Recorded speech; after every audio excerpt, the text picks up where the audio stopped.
നമസ്കാരം. ഇതുവരെയുള്ള എല്ലാ വാർത്തകളും സമഗ്രമായി നോക്കാം. ന്യൂസ് അറ്റ് 6 PM ആരംഭിക്കുന്നു. ആദ്യം തലക്കെട്ടുകൾ. ശബരിമല സ്വർണ്ണക്കൊള്ളയിൽ പോറ്റി തന്ത്രി സാമ്പത്തിക ഇടപാടിൽ വിശദ അന്വേഷണത്തിന് SIT. തന്ത്രി കണ്ഠരര് രാജീവരുടെ ചെങ്ങന്നൂരിലെ വീട്ടിൽ സ്വർണ്ണപ്പണിക്കാരെ എത്തിച്ച് പരിശോധന. ദ്വാരപാലക ശില്പക്കേസിലും പ്രതിയാക്കും. കേസിൽ മുഖ്യപ്രതികളെ കസ്റ്റഡിയിൽ വാങ്ങാൻ ED. തന്ത്രിക്ക് ജയിലിൽ ദേഹാസ്വാസ്ഥ്യം, ICUവിലേക്ക് മാറ്റി.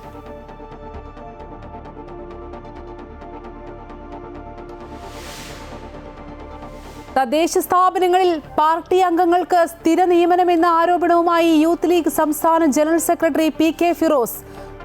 900 പേർക്ക് നിയമനം, അതിൽ 876 പേരും CPMകാരെന്ന് ആരോപണം.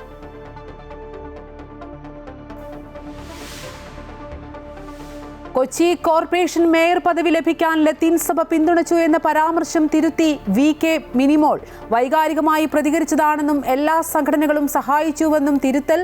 പരാമർശത്തിൽ തെറ്റില്ലെന്ന് KRLCC അധ്യക്ഷൻ വർഗീസ് ചക്കാലക്കൽ. കരൂർ ദുരന്തത്തിൽ അന്വേഷണം ഊർജിതമാക്കി CBI. വിജയുടെ പ്രചാരണ വാഹനം കസ്റ്റഡിയിലെടുത്തു. വാഹനം പിടിച്ചെടുത്തത് വിജയെ ചോദ്യം ചെയ്യുന്നതിന് മുന്നോടിയായി. വിജയ് ചിത്രം ജനനായകന് UA സർട്ടിഫിക്കറ്റ് നിഷേധിച്ചതിൽ സുപ്രീം കോടതിയെ സമീപിച്ച് നിർമ്മാതാക്കൾ. ഒരുമിച്ച് ശബ്ദമുയർത്തേണ്ട സമയമെന്ന് സെൻസർ ബോർഡിനെതിരെ കമലഹാസൻ.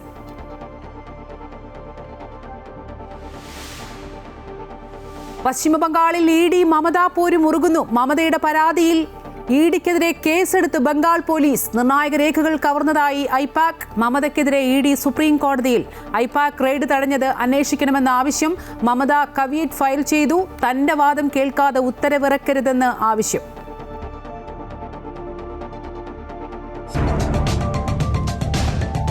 തന്ത്രി കണ്ഠരര് രാജീവരുടെ ചെങ്ങന്നൂരിലെ വീട്ടിൽ SIT പരിശോധന നടത്തുകയാണ്. DYSPയുടെ നേതൃത്വത്തിലുള്ള സംഘമാണ് പരിശോധനയ്ക്ക് എത്തിയത്. പരിശോധന 1.5 മണിക്കൂർ പിന്നിട്ടു. തന്ത്രിയുടെ വീട്ടിലേക്ക് സ്വർണ്ണപ്പണിക്കാരെ അടക്കം എത്തിച്ചിട്ടുണ്ട്. വീട്ടിലെ സ്വർണ്ണാഭരണങ്ങളടക്കം പരിശോധിക്കും. വിവരങ്ങളുമായി അജയ്നാഥ് ചേരുന്നുണ്ട്. അജയ്, ഇതിൽ ഏറ്റവും പ്രധാനപ്പെട്ട കാര്യം ഈ തന്ത്രിയും അതുപോലെ തന്നെ ഉണ്ണികൃഷ്ണൻ പോറ്റിയും തമ്മിൽ സാമ്പത്തിക ഇടപാട് നടന്നതിൽ വിശദമായ അന്വേഷണം SITക്ക് നടത്തേണ്ടതുണ്ട്. അതിന്റെ ഭാഗമായിട്ട് തന്നെയാണോ ഈ തന്ത്രിയുടെ വീട്ടിലെ ഉന്നത ഉദ്യോഗസ്ഥരടക്കമുള്ളവർ എത്തിയുള്ള ഒരു പരിശോധന? നമ്മൾ തീർച്ചയായും അത് തന്നെയാണ്. ഉണ്ണികൃഷ്ണൻ പോറ്റിയുമായി തന്ത്രി ഏത് നിലയിലുള്ള ബന്ധമാണ് പുലർത്തിയിരുന്നത്, അത് സംബന്ധിച്ച് കൂടുതൽ സമഗ്രമായ തെളിവുകൾ കണ്ടെത്തുക എന്നതാണ് SITക്ക് മുന്നിലുള്ള ഏറ്റവും പ്രധാനപ്പെട്ട വെല്ലുവിളി. അതിന്റെ അടിസ്ഥാനത്തിൽ കൂടിയാണ് ഇത്തരത്തിലേക്ക് വളരെ വിശദമായ സമഗ്രമായ അന്വേഷണത്തിലേക്ക് നീങ്ങുന്നത്. ഏതാണ്ട് 3-ാം മണിക്കൂറിലേക്ക് കടക്കുന്നു എന്നുള്ളതാണ് ഈ സമയത്ത് നമുക്ക് പുതിയ അപ്ഡേറ്റ് പറയാനുള്ളത്. അതായത് മണിക്കൂറുകൾ നീണ്ട ഒരു തിരച്ചിൽ ഈ വീട് കേന്ദ്രീകരിച്ചുകൊണ്ട് നടക്കുന്നു. വീട്ടിൽ തന്ത്രിയുടെ ഭാര്യയും മകളും മരുമകളും ഉൾപ്പെടെയുള്ള ആളുകളാണ് വീട്ടിലുള്ളത്. മറ്റ് അകന്ന ബന്ധുക്കൾ ഉൾപ്പെടെ വീട്ടിൽ പുറത്തേക്ക് മാറ്റി നിർത്തിയ ശേഷമാണ് വീട്ടിൽ ഈ തിരച്ചിൽ നടത്തുന്ന സാഹചര്യം ഉണ്ടായിട്ടുള്ളത്. അതായത് ഉണ്ണികൃഷ്ണൻ പോറ്റി മുൻപ് പല ഘട്ടങ്ങളിലായി തന്ത്രിയുടെ വീട്ടിൽ എത്തിയിട്ടുണ്ടായിരുന്നു എന്നതിനെ സംബന്ധിച്ചുള്ള തെളിവുകൾ ഈ SITക്ക് ലഭിക്കുന്നുണ്ട്. ആ തെളിവുകൾ അടിസ്ഥാനത്തിൽ കൂടിയാണ് അത് ഏത് നിലയിലുള്ള ബന്ധമാണ് ഉള്ളത്. ഒരുപക്ഷെ ഈ തന്ത്രി നൽകിയിട്ടുള്ള മൊഴിയുടെ അടിസ്ഥാനത്തിൽ കൂടിയായിരിക്കാം ഇത്തരത്തിലേക്ക് ഒരു നീക്കം SITയുടെ ഭാഗത്ത് നിന്നുണ്ടാകുന്നത്. അതായത് ബന്ധുക്കളെ ഉൾപ്പെടെ ചോദ്യം ചെയ്യുന്ന ഘട്ടത്തിൽ ഏത് നിലയിലേക്കാണ് ആ ബന്ധം വളർന്നിട്ടുള്ളത്, ആ ബന്ധത്തിന്റെ ആഴം ഉൾപ്പെടെ പരിശോധിച്ചുകൊണ്ടുള്ളൊരു സമഗ്രമായ അന്വേഷണത്തിലേക്ക് കടക്കുന്നു. മറ്റൊന്ന് സാമ്പത്തിക ഇടപാടുകൾ സംബന്ധിച്ചാണ്. ഈ ശബരിമലയുമായി ബന്ധപ്പെട്ട് തന്ത്രിയും ഉണ്ണികൃഷ്ണൻ പോറ്റിയും തമ്മിൽ അനധികൃതമായിട്ടുള്ള സാമ്പത്തിക ഇടപാടുകൾ ഉൾപ്പെടെ നടന്നിട്ടുണ്ടോ എന്നതിനെ സംബന്ധിച്ചിട്ട് കൂടുതൽ വിവരങ്ങൾ ലഭിക്കാൻ വേണ്ടിയിട്ടുണ്ട്. അത് സംബന്ധിച്ച് രേഖകൾ ഉൾപ്പെടെ പരിശോധിക്കുകയാണ് അന്വേഷണ സംഘം ചെയ്യുന്നത്. അതായത് പണമിടപാട് സംബന്ധിച്ച് അതായത് അനധികൃതമായിട്ടുള്ള പണമിടപാട് നടന്നിട്ടുണ്ടോ, അത്തരത്തിലേക്കുള്ള തെളിവുകൾ ലഭ്യമാണ്. അതിനുള്ള തെളിവുകൾ കണ്ടെത്തുക എന്നുൾപ്പെടെയുള്ള വളരെ സമഗ്രമായ ഒരു തെരച്ചിലാണ് ഇപ്പോൾ നടന്നുകൊണ്ടിരിക്കുന്നത്. ആ ഘട്ടത്തിൽ സ്വർണ്ണാഭരണങ്ങൾ, ഈ തന്ത്രിയുടെ വീട്ടിൽ നിന്ന് കണ്ടെടുത്തുള്ള സ്വർണ്ണാഭരണങ്ങളിൽ ഏതെങ്കിലും തരത്തിൽ അതിന്റെ മൂല്യം, അതിന്റെ തൂക്കം ഉൾപ്പെടെയുള്ള കാര്യങ്ങൾ, അതിന്റെ പഴക്കം ഉൾപ്പെടെയുള്ള കാര്യങ്ങൾ പരിശോധിക്കുക. അതിന്റെ അടിസ്ഥാനത്തിലാണ് പ്രാഥമിക പരിശോധന എന്ന നിലയിൽ പ്രാദേശികമായ സ്വർണ്ണപ്പണിക്കാരനെ കൂടി ഈ വീട്ടിലേക്ക് വിളിച്ചു വരുത്തിയിട്ടുള്ളത്. അത് 1/2 മണിക്കൂറിന് മുകളിലായി സ്വർണ്ണപ്പണിക്കാരൻ ഈ സ്വർണ്ണാഭരണങ്ങൾ പരിശോധിക്കുന്ന ഒരു സാഹചര്യം കൂടിയുണ്ട്.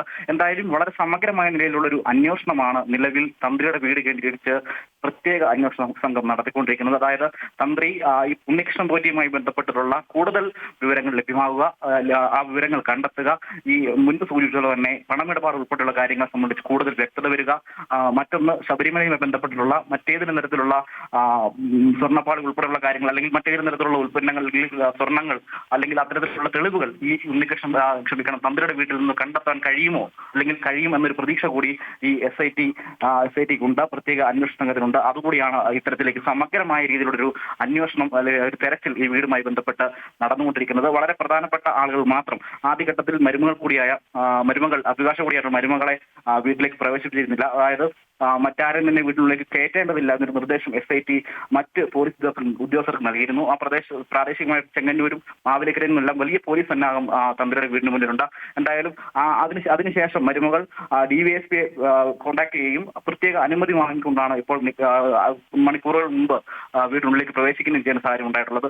അടുത്ത ബന്ധുക്കളെ ഉൾപ്പെടെ ചോദ്യം ചെയ്യുക. ആ ചോദ്യം ചെയ്യുന്നതിന്റെ ഉദ്ദേശ ലക്ഷ്യം എന്ന് പറയുന്നത് മുൻപ് സൂചിപ്പിച്ചപോലെ തന്നെ ഉണ്ണികൃഷ്ണൻ പോറ്റിയുമായി തന്ത്രി ഏത് നിലയിലുള്ള ബന്ധമാണ് പുലർത്തിയിരുന്നത്, ആ ബന്ധത്തിന്റെ ആഴം ഉൾപ്പെടെ കണ്ടെത്തുക. ബന്ധുക്കൾ ഉൾപ്പെടെ ചോദ്യം ചെയ്യുന്ന ഘട്ടത്തിൽ പരസ്പര വിരുദ്ധമായിട്ടുള്ള ഏതെങ്കിലും മൊഴി, അതായത് തന്ത്രി സൂചിപ്പിച്ചിട്ടുള്ളതിനപ്പുറമായി എന്തെങ്കിലും ബന്ധുക്കൾക്ക് സൂചിപ്പിക്കാൻ വേണ്ടിയിട്ടുണ്ടോ അടക്കമുള്ള കാര്യങ്ങൾ കൂടുതൽ വ്യക്തത വരുത്തുക എന്ന ലക്ഷ്യം കൂടി പ്രത്യേക അന്വേഷണ സംഘത്തിന് മുന്നിലുണ്ട്.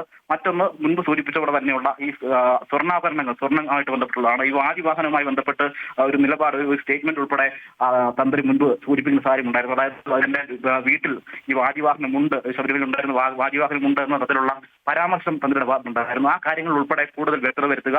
ലഭിച്ചിരിക്കുന്ന സ്വർണം, ആ സ്വർണത്തിൽ ഏതെങ്കിലും തരത്തിൽ ശബരിമലയുമായി ലീഡ് ചെയ്യാൻ കഴിയുന്ന ഏതെങ്കിലും തരത്തിലുള്ള തെളിവ്.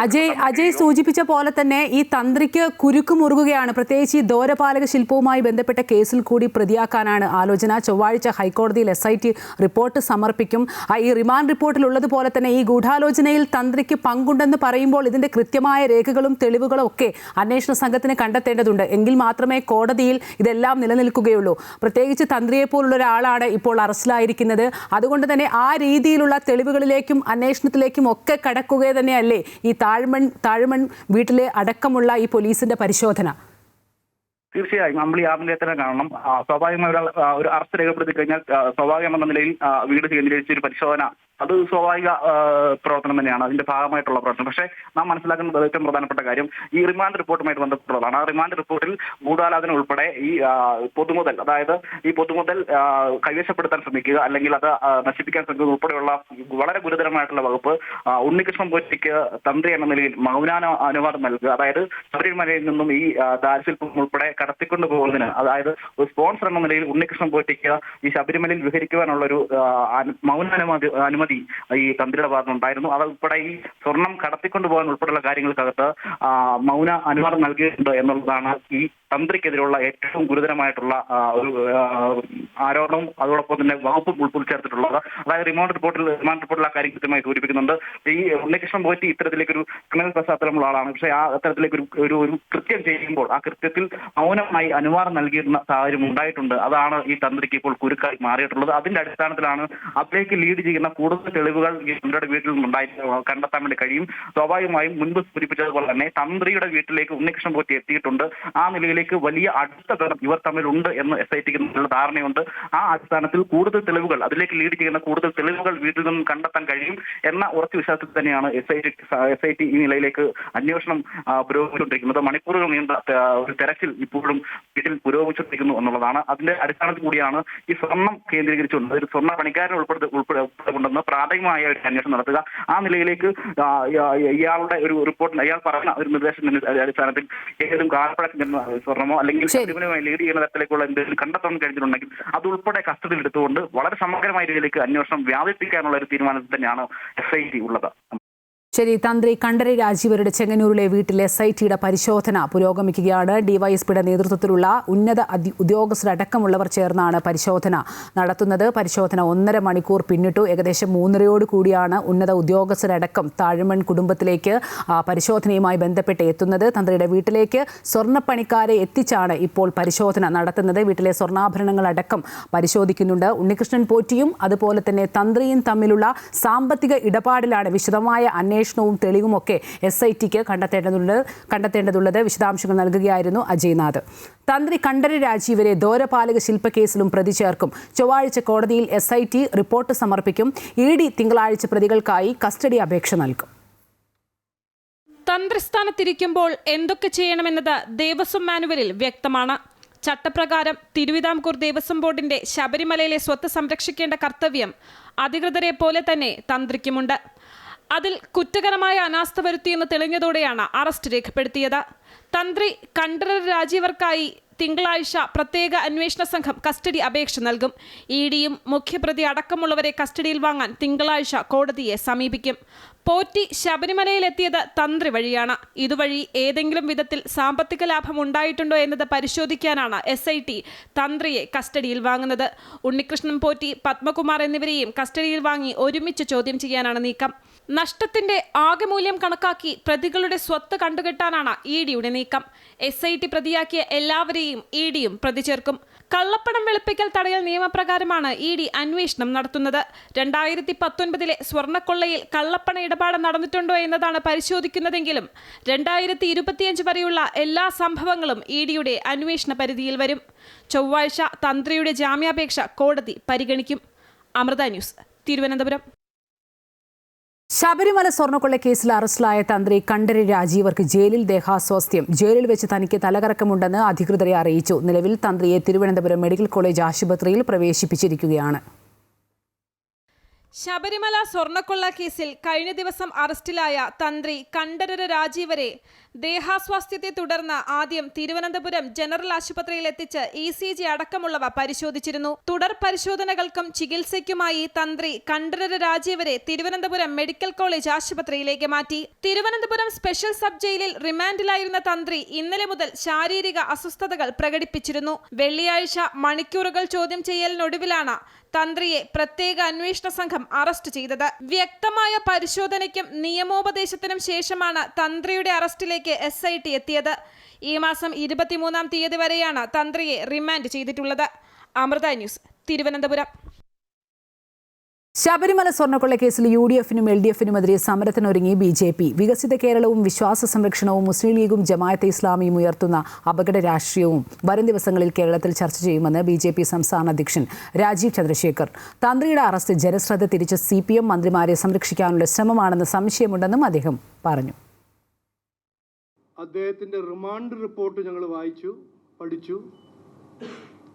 അതെല്ലാം വായിക്കുമ്പോഴും പഠിക്കുമ്പോൾ ഞങ്ങളുടെ ഒരു അഭിപ്രായമാണ്, ഞങ്ങൾക്കൊരു സംശയം, ഈ തന്ത്രീൻ്റെ അറസ്റ്റ് ജനങ്ങളുടെ ശ്രദ്ധ തിരിക്കാനാണോ CPMൻ്റെയും കോൺഗ്രസിൻ്റെ മന്ത്രിമാരായ കടകംപള്ളി സുരേന്ദ്രൻ, വാസവൻ, അതിനു മുമ്പ് കോൺഗ്രസ് മന്ത്രിമാരെ സംരക്ഷിക്കാനാണോ എന്നൊരു സംശയം. കാരണം ഉത്തരവാദിത്വം ആരുടെയാണ്? അമ്പലത്തിൻ്റെ സ്വർണം, ശബരിമലേൻ്റെ സ്വർണം സംരക്ഷിക്കാനും അതിനെ കൃത്യമായ അതിൻ്റെ അക്കൗണ്ടബിലിറ്റിയും അത് നോക്കാൻ അതിൻ്റെ ആരുടെ ഉത്തരവാദിത്വമാണ്?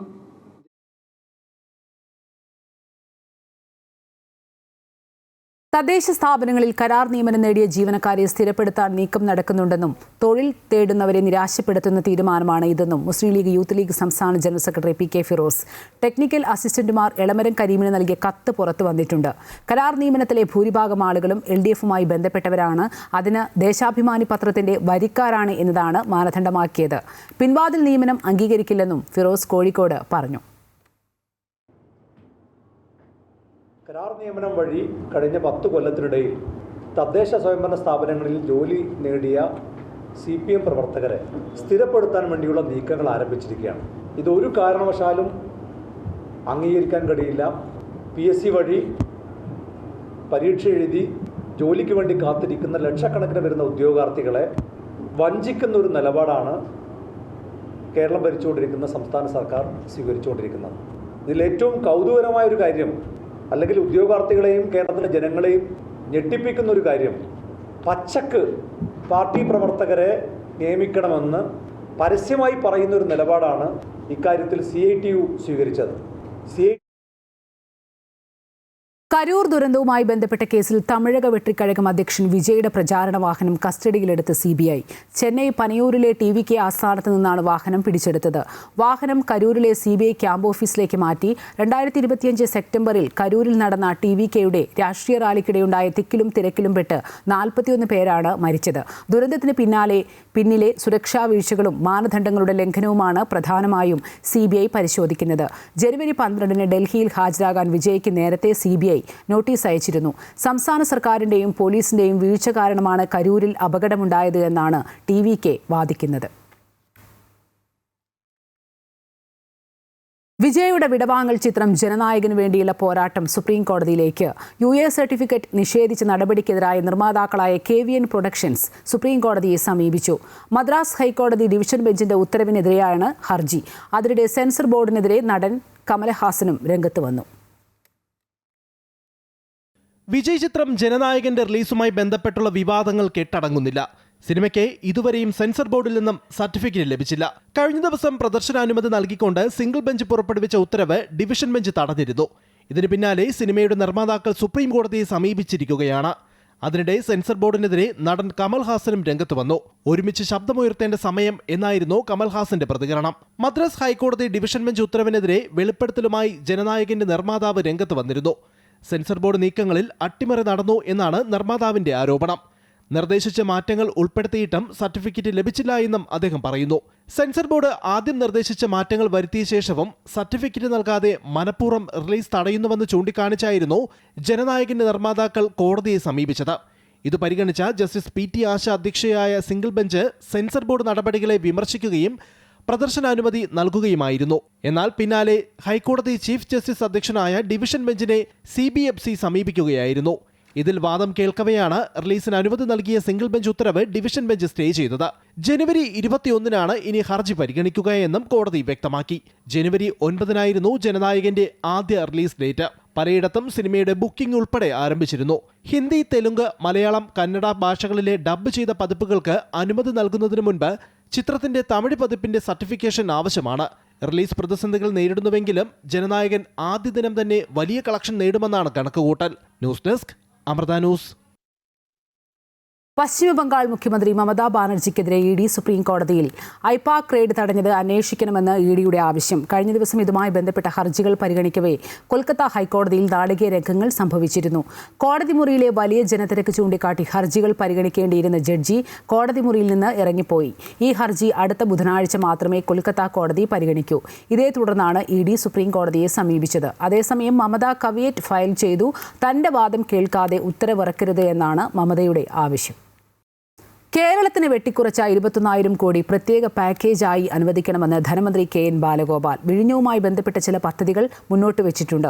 തൊഴിലുറപ്പ് പദ്ധതിയെ ഇല്ലാതാക്കാൻ ശ്രമിക്കുന്നു. തൊഴിലുറപ്പ് പദ്ധതിയിൽ കൊണ്ടുവന്ന മാറ്റം സംസ്ഥാനങ്ങൾക്ക് അധിക സാമ്പത്തിക ഭാരമാണ് ഉണ്ടാക്കുന്നതെന്നും ബാലഗോപാൽ പറഞ്ഞു. കേന്ദ്ര ബജറ്റിന് മുന്നോടിയായി ധനകാര്യമന്ത്രി നിർമ്മല സീതാരാമൻ വിളിച്ച സംസ്ഥാന ധനമന്ത്രിമാരുടെ യോഗം തുടരുകയാണ്. KN ബാലഗോപാൽ യോഗത്തിൽ പങ്കെടുക്കുന്നുണ്ട്. ഈ മാസം 28 മുതൽ ഏപ്രിൽ 2 വരെയാണ് പാർലമെന്റിന്റെ ബജറ്റ് സമ്മേളനം. ഫെബ്രുവരി 1 കേന്ദ്ര ബജറ്റ് അവതരിപ്പിക്കും. ഈ മാസം 29 സാമ്പത്തിക സർവേ ധനകാര്യമന്ത്രി നിർമ്മല സീതാരാമൻ ഇരു സഭകളിലും അവതരിപ്പിക്കും. 2 ഘട്ടങ്ങളിലായി നടക്കുന്ന ബജറ്റ് സമ്മേളനത്തിന്റെ ആദ്യഘട്ടം ഫെബ്രുവരി 13 വരെയും രണ്ടാം ഘട്ടം മാർച്ച് 9 ആരംഭിക്കും. നിയമസഭാ തെരഞ്ഞെടുപ്പുകൾ നടക്കാൻ പോകുന്നതിനാൽ സംസ്ഥാനങ്ങൾ ഏറെ ആകാംക്ഷയോടെയാണ് കേന്ദ്ര ബജറ്റിനെ ഉറ്റുനോക്കുന്നത്. എയിംസ് ഉൾപ്പെടെയുള്ള ആവശ്യങ്ങൾ വീണ്ടും കേന്ദ്ര സർക്കാരിന് മുന്നിൽ സംസ്ഥാനം ഉന്നയിക്കും. വലിയ തകർച്ചയുണ്ടാക്കുന്ന തരത്തിലേക്കുള്ള ചില തീരുമാനങ്ങൾ കഴിഞ്ഞ വർഷങ്ങളിൽ കേരളത്തോട് കേന്ദ്രത്തിൻ്റെ സമീപനം കാരണം ഉണ്ടായിട്ടുണ്ട്. അതിനകത്തൊരു നമ്മുടെ സാമ്പത്തിക രംഗത്തെ ഇപ്പോഴത്തെ ഈ ഉണ്ടാക്കിയിരിക്കുന്ന ബുദ്ധിമുട്ടുകൾ ചൂണ്ടിക്കാണിച്ചിട്ട് 21,000 കോടി രൂപയാണ് ഈ വർഷം നമുക്കെല്ലാം കൂടി കുറഞ്ഞു. ഈ വർഷത്തെ ഞാൻ പറയുന്നത് ബോറോയിങ് സ്പേസും മറ്റും പ്രധാനമായിട്ടും ബോറോയിങ്. വ്യവസായ രംഗത്തും പുതിയ സാമ്പത്തിക രംഗത്തും വിവിധ മേഖലകളുടെ പ്രയോറിറ്റിയുള്ള ചില സ്കീമുകൾ പറഞ്ഞിട്ടുണ്ട്. ഇപ്പോൾ കേരളത്തിൽ ഉദാഹരണത്തിന് ഏറ്റവും വലിയ സാധ്യതയുള്ളതാണ് റെയർ എർത്തിൽ നിന്നുള്ള മാഗ്നറ്റും മറ്റും ഉണ്ടാക്കുന്നത്. ഇപ്പോൾ ലോകത്തെ ഏറ്റവും വലിയൊരു ഇഷ്യൂ ഉള്ള ഈ മാഗ്നറ്റിൻ്റെയാണ്, ഇലക്ട്രിക് കാർ, ബാറ്ററി, ഇതിൻ്റെയൊക്കെ. അപ്പോൾ അതിനൊക്കെയുള്ള നമ്മുടെ സ്കോപ്പുകളെ സംബന്ധിച്ച് ചൂണ്ടിക്കാണിച്ചിട്ട് ആ മേഖല നേരത്തെ തൊട്ട് നമ്മൾ പറയുന്ന എയിംസ് കേരളത്തിന് മാത്രമാണ്. മേജർ സ്റ്റേറ്റുകളിൽ പ്രത്യേകിച്ചും ആരോഗ്യരംഗത്ത് ഇത്രയും ഒരു പശ്ചാത്തലമുള്ള സ്റ്റേറ്റിൽ എയിംസ് അനുവദിക്കേണ്ടതാണ്. എന്തുകൊണ്ടോ രാഷ്ട്രീയമായിട്ട് അത് അനുവദിക്കുന്നില്ല. നിർബന്ധമായിട്ടും ആ എയിംസ് അനുവദിക്കണം എന്നുള്ള റിക്വസ്റ്റ് ഉണ്ട്. നിയമസഭാ തെരഞ്ഞെടുപ്പിൽ യൂത്ത് ലീഗ് അവകാശവാദം ഉന്നയിച്ചിട്ടില്ല എന്ന് മുസ്ലിം യൂത്ത് ലീഗ് സംസ്ഥാന general secretary P K Firos. Youth League ആവശ്യപ്പെടുന്നതിന് മുമ്പ് തന്നെ ലീഗ് നേതൃത്വം യുവാക്കളെ പരിഗണിക്കുമെന്ന് ഉറപ്പ് നൽകിയിട്ടുണ്ടെന്നും പി കെ ഫിറോസ് കോഴിക്കോട് പറഞ്ഞു. അങ്ങനെ യൂത്ത് ലീഗ് സീറ്റ് ആവശ്യപ്പെടുക രണ്ട് പാർട്ടി തീരെ അങ്ങനെ ഒരു കീഴ്വഴക്കമില്ല. ഞങ്ങളുടെ ഒരു കീഴ്വഴക്കം പാർട്ടി നേതൃത്വം അതിൻ്റെ മെറിറ്റ് അനുസരിച്ച് ഇപ്പോൾ തദ്ദേശ സ്വയംഭരണ സ്ഥാപനങ്ങളിലേക്കുള്ള തെരഞ്ഞെടുപ്പിൽ ഞങ്ങൾ ആവശ്യപ്പെട്ടിട്ടല്ലല്ലോ പാർട്ടി ഇത്രയും വലിയ പരിഗണന നൽകിയത്. ഇപ്പോൾ ഏതാണ്ട് 50% യുവാക്കൾക്ക് പരിഗണന ഈ തദ്ദേശ സ്വയംഭരണ സ്ഥാപനങ്ങളിലേക്കുള്ള തെരഞ്ഞെടുപ്പിൽ പാർട്ടി നൽകി. ഞങ്ങൾ അതിൻ്റെ ഒരു സ്ട്രൈക്ക് റൈറ്റ് എടുത്തു. ഇപ്പോൾ ഞങ്ങളുടെ യൂത്ത് ലീഗിൻ്റെ സ്റ്റേറ്റ് കമ്മിറ്റിയിൽ തന്നെ 19 ആൾ മത്സരിച്ചതിൽ 15 പേരും ജയിച്ചു. അതിൽ ഭൂരിപക്ഷവും ഇടതുപക്ഷത്തിൻ്റെ സിറ്റിംഗ് സീറ്റുകൾ പിടിച്ചെടുത്തതാണ്. അപ്പോൾ വലിയ സ്ട്രൈക്ക് റേറ്റ് പാർട്ടിക്ക് പൊതുവേ സ്ട്രൈക്ക് റേറ്റ് വളരെ കൂടുതലാണ്. ആ സ്ട്രൈക്ക് റേറ്റിൽ യൂത്തിൻ്റെ സ്ട്രൈക്ക് റേറ്റ് വളരെ കൂടുതലാണ്. അപ്പോൾ അതൊന്നും ഞങ്ങൾ ചോദിച്ചു വാങ്ങിയതല്ല, പാർട്ടി അറിഞ്ഞുകൊണ്ട് മെറിറ്റ് അനുസരിച്ച് നൽകിയതാണ്. അത് ഇത്തവണയും പാർട്ടിയുടെ സംസ്ഥാന അധ്യക്ഷൻ വളരെ കൃത്യമായി പറഞ്ഞു, യുവാക്കൾക്കും പുതുമുഖങ്ങൾക്കും സ്ത്രീകൾക്കും ഒക്കെ പ്രാതിനിധ്യം ഉണ്ടാകുന്ന ഒരു പട്ടികയായിരിക്കും മുസ്ലിം ലീഗിൻ്റെ പട്ടികയെന്ന് പാർട്ടിയുടെ സംസ്ഥാന അധ്യക്ഷൻ തന്നെ വളരെ CPM-ന് പരിഹാസവുമായി സാഹിത്യകാരൻ ടി പത്മനാഭൻ. ബംഗാളിൽ പണ്ട് ചുവപ്പുകൊടി മാത്രമാണ് കണ്ടിരുന്നത്, പിന്നെ പോയപ്പോൾ ഒരു കൊടി പോലും കാണാൻ കഴിഞ്ഞില്ല. എന്തുകൊണ്ടാണ് ഇങ്ങനെ സംഭവിച്ചത് എന്ന് ഓർക്കണം. കേരളത്തിലെ ഹോട്ടലുകളിൽ മുഴുവൻ ജോലി ചെയ്യുന്നത് ബംഗാളികളാണ്. ഇതിനേക്കാൾ വലിയ വീഴ്ച ഈ പ്രസ്ഥാനത്തിനുണ്ടായിട്ടുണ്ടോ എന്നും ടി പത്മനാഭൻ ചോദിച്ചു. ജ്യോതി ബസുവിൻ്റെയും ബുദ്ധദേവ് ഭട്ടാചാര്യയുടെയും കാലത്ത് ബംഗാളിലൂടെ സഞ്ചരിക്കുമ്പോൾ എവിടെ നോക്കിയാലും ചുവപ്പ് കൊടി മാത്രമേ കാണുകയുള്ളൂ. റോഡ് സൈഡിൽ എഴുതി വച്ചിട്ടുള്ളതും വലിയ ബാനറുകളും പ്ലക്കാർഡുകളും എല്ലാം ചുവപ്പിൽ ആലേഖനം ചെയ്ത ചെങ്കുടി. ഭാഷാ ന്യൂനപക്ഷങ്ങൾക്ക് അവരുടെ ഭാഷയിൽ പഠിക്കാൻ ബില്ലിൽ വ്യവസ്ഥയുണ്ടെന്നും കർണാടക മുഖ്യമന്ത്രി കാര്യങ്ങൾ പഠിക്കാതെ തെറ്റായ നിലപാടാണ് സ്വീകരിക്കുന്നതെന്നും മന്ത്രി പി രാജീവ്. മലയാള ഭാഷാ ബില്ല് നാടിന്റെ പൊതുവികാരമാണ്. മലയാളികൾക്കെതിരെ കർണാടക മുഖ്യമന്ത്രി വരുമ്പോൾ സത്യം പറയേണ്ട ഉത്തരവാദിത്തം കോൺഗ്രസിനില്ലേ എന്നും അദ്ദേഹം ചോദിച്ചു.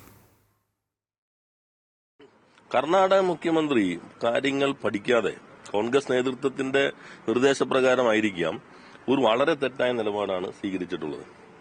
മലയാള ഭാഷാ ബില്ല് എന്നുള്ളത് ഈ നാടിന്റെ പൊതുവായ വികാരമാണ്. നമ്മൾ നേരത്തെ ഒരു ബില്ല് പാസ്സാക്കി രാഷ്ട്രപതിക്ക് അയച്ചു, അതിന് അംഗീകാരം കിട്ടിയില്ല. നമ്മളുമായി ചർച്ച നടത്തി വിശദീകരണങ്ങൾ ചോദിച്ച് അതിന് വിശദീകരണമൊക്കെ നൽകിക്കൊണ്ടിരിക്കുമ്പോൾ തന്നെ ബില്ലിന് അനുമതി നിഷേധിച്ചതായിട്ട് വന്നു. അതിന്റെ എല്ലാ ഭാഗങ്ങളും പരിശോധിച്ചിട്ടാണ് ഇത്തവണ നമ്മൾ ബില്ല് അവതരിപ്പിച്ചത്. ആ ബില്ലിൽ ഈ പറയുന്ന ഭാഗങ്ങളൊന്നുമില്ല. കന്നഡ, തമിഴ് ന്യൂനപക്ഷങ്ങൾ ഉള്ള ഭാഷാ ന്യൂനപക്ഷങ്ങൾ അവർക്ക് അവരവരുടെ ഭാഷയിൽ പഠിക്കാനാണ് പുതിയ ബില്ലിൽ വ്യവസ്ഥ ചെയ്തിരിക്കുന്നത്. ആ ബില്ലാണ് നിയമസഭ പാസാക്കിയത്. മലയാള ഭാഷാ ബില്ലിനെതിരെ BJP കാസർകോട്ടെ ഭാഷാ ന്യൂനപക്ഷത്തോടുള്ള വെല്ലുവിളിയാണ് സംസ്ഥാന സർക്കാരിൻ്റേതെന്നും അവകാശങ്ങളെ മാനിക്കണമെന്നും BJP നേതാക്കൾ ആവശ്യപ്പെട്ടു. ജില്ലയിലെ ഭാഷാ ന്യൂനപക്ഷങ്ങളുടെ വിദ്യാലയങ്ങളിൽ മലയാളം നിർബന്ധമായും പഠിക്കാൻ പറയുന്നത് ശരിയല്ലെന്നും കന്നഡ വിഭാഗത്തെ ഒഴിവാക്കണമെന്നും നേതാക്കൾ വാർത്താസമ്മേളനത്തിൽ ആവശ്യപ്പെട്ടു. മലയാള ഭാഷാ ബില്ല് 2025 പാസ്സാക്കിയിരിക്കുകയാണ്. അതിൽ എല്ലാ സ്കൂളുകളിലും മലയാളം നിർബന്ധമാക്കി പഠിപ്പിക്കണമെന്ന് പറയുന്നുണ്ട്. ഭാരതീയ ജനതാ പാർട്ടിക്ക് അതിനകത്ത് ആക്ഷേപമില്ല. പക്ഷേ ഭാഷാ ന്യൂനപക്ഷങ്ങൾ പഠിക്കുന്ന സ്കൂളുകളിൽ അവർക്ക് അവരുടെ ഭാഷയിൽ പഠിക്കാനുള്ള അവകാശവും അവസരവും നിഷേധിക്കരുത് എന്നാണ് ഭാരതീയ ജനതാ പാർട്ടി ആവശ്യപ്പെടുന്നത്. BJP ആവശ്യപ്പെടുന്നത് മലയാളം ഭാഷ പഠിപ്പിക്കാൻ വേണ്ടിയിട്ട് നിർബന്ധമായി പഠിപ്പിക്കണമെന്ന് പറയുന്ന നിയമത്തിൽ കാസർഗോഡ് ജില്ലയുടെ ഭാഷാ ന്യൂനപക്ഷങ്ങളെ അവരുടെ സ്കൂളുകളെ ഒഴിവാക്കണം. അവർക്ക് ഇവിടുത്തെ ഭാഷാ ന്യൂനപക്ഷമായിട്ടുള്ള കന്നഡ ഭാഷയിൽ തന്നെ പഠിക്കാനുള്ള അവസരം ഉണ്ടാക്കണം. കൊച്ചി കോർപ്പറേഷൻ മേയർ പദവി ലഭിക്കാൻ ലത്തീൻ സഭ പിന്തുണച്ചുവെന്ന് VK മിനിമോൾ. ലത്തീൻ സമുദായത്തിന്റെ ഉറച്ച ശബ്ദം സമൂഹത്തിൽ ഉയർന്നതിന്റെ തെളിവാണ് തന്റെ മേയർ പദവിയെന്നും VK മിനിമോൾ. കേരള റീജിയൻ ലാറ്റിൻ കാത്തലിക് കൗൺസിൽ ജനറൽ അസംബ്ലിയിലാണ് മേയറുടെ പരാമർശം. അതേസമയം മേയറുടെ പരാമർശത്തിൽ തെറ്റില്ലെന്ന് KRLCC അധ്യക്ഷൻ വർഗീസ് ചക്കാലക്കൽ പ്രതികരിച്ചു. കൊച്ചി മേയർ പദവി ലഭിക്കാൻ ലത്തീൻ സഭാ നേതൃത്വത്തിന്റെ പിന്തുണ തനിക്ക് ലഭിച്ചെന്നായിരുന്നു VK മിനിമോളുടെ വെളിപ്പെടുത്തൽ. ലത്തീൻ സമുദായത്തിന്റെ ഉറച്ച ശബ്ദം സമുദായത്തിനായി സമൂഹത്തിൽ ഉയർന്നതിന്റെ തെളിവാണ് തന്റെ മേയർ പദവിയെന്ന് ഉറച്ചു വിശ്വസിക്കുന്നതായി മിനിമോൾ പറഞ്ഞു. പിതാക്കന്മാരുടെ നേതൃത്വത്തിൽ തനിക്ക് വേണ്ടി സംസാരിച്ചിട്ടുണ്ട്. ഇതിന് എല്ലാവരോടുമായി നന്ദി പറയുന്നതായും മിനിമോൾ പറഞ്ഞു. ഞാൻ ഇന്നിവിടെ നിൽക്കുന്നുണ്ടെങ്കിൽ അത് ലത്തീൻ സമുദായത്തിന്റെ ഒരു ഉറച്ച ശബ്ദം സമുദായത്തിന് വേണ്ടി ഈ സമൂഹത്തിൽ ഉയർന്നതിൻ്റെ തെളിവാണ് എൻ്റെ ഈ കൊച്ചി മേയർ എന്ന പദവി എന്ന് ഞാൻ ഉറച്ചു വിശ്വസിക്കുകയാണ്. കാരണം നമുക്കെല്ലാവർക്കും അറിയാം, പലപ്പോഴും അർഹതയ്ക്കപ്പുറമുള്ള പല കാര്യങ്ങളും പല സ്ഥാനങ്ങളും തീരുമാനിക്കുമ്പോൾ അതിലേക്ക് ഒരു ശബ്ദമുയർത്താൻ നമ്മളുടെ സംഘടനാ ശക്തി സാധിച്ചു എന്നുള്ളതിൻ്റെ വ്യക്തമായ തെളിവാണ്. എനിക്കറിയാം, എനിക്ക് വേണ്ടി എല്ലാ പിതാക്കന്മാരും, ജോയ് പിതാവിൻ്റെ ആന്റണി പിതാവിൻ്റെ നേതൃത്വത്തിൽ എല്ലാ പിതാക്കന്മാരും എനിക്ക് വേണ്ടി പറഞ്ഞിട്ടുണ്ടെന്ന് എനിക്കറിയാം. എല്ലാവരും ഞാൻ ഈ അവസരം രേഖപ്പെടുത്തുകയാണ്. കൊച്ചിയിൽ നടക്കുന്ന 46ാമത് KRLCC ജനറൽ അസംബ്ലിയിലായിരുന്നു മേയറുടെ പരാമർശം. അതേസമയം VK മിനിമോളുടെ പരാമർശത്തിൽ തെറ്റില്ലെന്ന് KRLCC അധ്യക്ഷൻ വർഗീസ് ചക്കാലക്കൽ പറഞ്ഞു. മിനിമോൾക്ക് സഭ പിന്തുണ നൽകിയിട്ടുണ്ടാകും. സമുദായത്തിലെ ഒരാൾ വളർന്നു വരാൻ പിന്തുണ നൽകുന്നതിൽ തെറ്റില്ലെന്നായിരുന്നു സഭാധ്യക്ഷന്റെ പ്രതികരണം.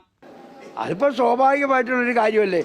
നമ്മുടെ സഭയിലുള്ളവരും ചിലപ്പോൾ സഭയിലുള്ളൊരു വ്യക്തി വളർന്നു വരട്ടെ എന്ന് വിചാരിച്ചുകൊണ്ട് ചിലപ്പോൾ ചെയ്തിട്ടുണ്ടായിരിക്കും. അത് തെറ്റാണെന്ന് നമുക്ക് പറയാൻ സാധിക്കില്ല എന്ന് എനിക്ക് തോന്നുന്നത്. കൊച്ചി മേയർ സ്ഥാനത്തേക്ക് ആദ്യം ഉയർന്നു കേട്ട പേര് KPCC general secretary Deepthi Mary വർഗീസിന്റേതായിരുന്നു. അപ്രതീക്ഷിതമായാണ് മിനിമോളെ മേയർ സ്ഥാനത്തേക്ക് പരിഗണിച്ചത്. അമൃത ന്യൂസ്, കൊച്ചി. തദ്ദേശ തെരഞ്ഞെടുപ്പുമായി ബന്ധപ്പെട്ട് കോഴിക്കോട് ജില്ലയിലെ ജനപ്രതിനിധികൾക്ക് സ്വീകരണം നൽകുന്ന UDF വിജയാരവം എന്ന പരിപാടിയിൽ AICC general secretary KC Venugopal സംസാരിക്കുന്നു. നമ്മുടെ അധ്വാനത്തിന്റെ ഫലത്തോടൊപ്പം തന്നെ തുടർഭരണം സമ്മാനിച്ച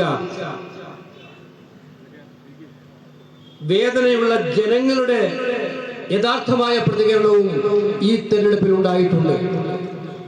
ഇത് കൂടാതെ മൂന്നാമതൊരു ഘടകം കൂടിയുണ്ട്. ഞാൻ ഇന്ന് രാവിലെ സാർജോ ഭൗമിക്ക് എഴുതിയിട്ടുള്ള ഒരു പുസ്തകത്തിന്റെ പ്രകാശനത്തിന് കണ്ണൂരിലുണ്ടായിരുന്നു. അദ്ദേഹം SFI കാരനായിരുന്നു ബംഗാളിലെ SFI നേതാവ് എന്ന നിലയിൽ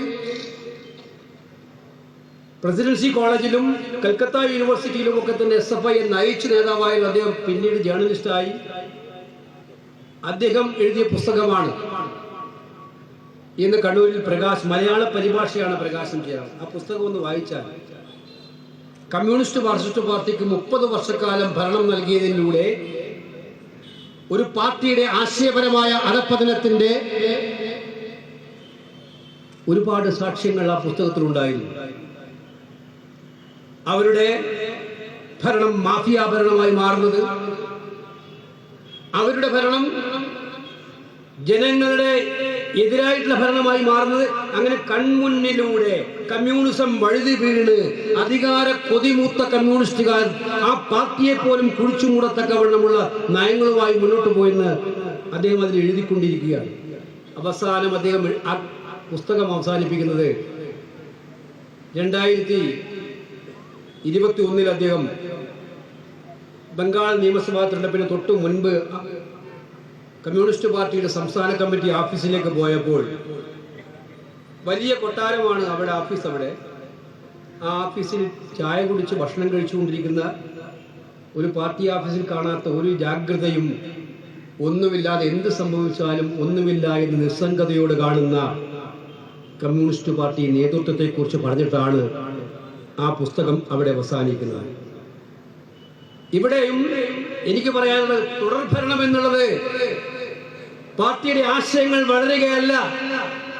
തുടർഭരണം എന്ന് പറയുന്നത് പാർട്ടിയുടെ ചിന്താഗതി വളരുകയല്ല. തുടർഭരണം എന്ന് പറയുന്നത് കമ്മ്യൂണിസ്റ്റ് പാർട്ടിക്കാരൻ ഒരിക്കലും ചിന്തിക്കാത്ത വഴിയിലൂടെ ഈ പാർട്ടിയെ കൊണ്ടുപോകുന്നതാണ് എന്ന് തിരിച്ചറിഞ്ഞ കമ്മ്യൂണിസ്റ്റുകാരനും നമുക്ക് ഈ തെരഞ്ഞെടുപ്പിൽ വോട്ട് ചെയ്തിട്ടുണ്ട് എന്നുള്ള കാര്യം അടിപറിയിട്ട് പറയാൻ വേണ്ടിയിട്ടാണ് ഞാനിത് പറഞ്ഞത്. കാരണം ഒരു അത്യാപത്തിൽ നിന്നും ആ പാർട്ടിയെ രക്ഷപ്പെടുത്തണമെന്ന് ആഗ്രഹിക്കുന്നവൻ വോട്ട് മാറ്റി ചെയ്തിട്ടുണ്ട്. അത് തന്നെയാണ് 3 മാസം കഴിഞ്ഞ നിയമസഭാ തെരഞ്ഞെടുപ്പിലും പറയാനുള്ളത്. ഈ പരാജയത്തിന്റെ പാഠം പഠിച്ചോ അവർ? ഈ പരാജയത്തിന്റെ പാഠം പഠിച്ചോ? ഈ പരാജയത്തിന് ശേഷം CPM-ന്റെ ഒരുപാട് റിയാക്ഷൻസ് നമ്മൾ കണ്ടു. ആ റിയാക്ഷൻസ് CPM സെക്രട്ടറി പറഞ്ഞിട്ടുണ്ട്, അവരുടെ കൺവീനർ പറഞ്ഞിട്ടുണ്ട്, സാക്ഷാൽ മുഖ്യമന്ത്രി തന്നെ 1-2 തവണ പറഞ്ഞു. കോഴിക്കോട് പ്രസംഗിക്കുമ്പോൾ മുഖ്യമന്ത്രി പറഞ്ഞ കാര്യങ്ങൾ കേട്ടിട്ട് സത്യത്തില് ഞാൻ ഇന്ന് സാർവഭൗമികന്റെ പുസ്തകം വായിച്ച കമ്മ്യൂണിസ്റ്റ് പാർട്ടിയുടെ ആശയപരമായ പാപ്പരത്തിന്റെ തുടക്കം മുഖ്യമന്ത്രിയുടെ വാർത്താ സമ്മേളനത്തിൽ കണ്ടു. നിരാശയുണ്ടാകാം.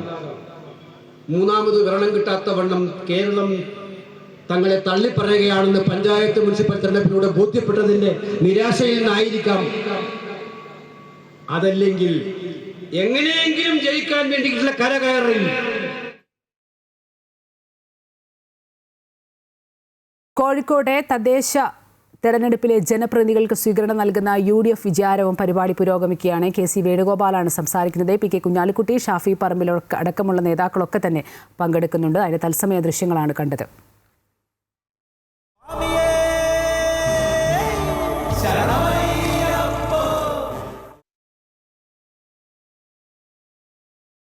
ഇനി ശബരിമല സന്നിധാനത്തേക്കാണ്. ഇപ്പോൾ ദീപാരാധനയുടെ സമയമാണ്. തത്സമയം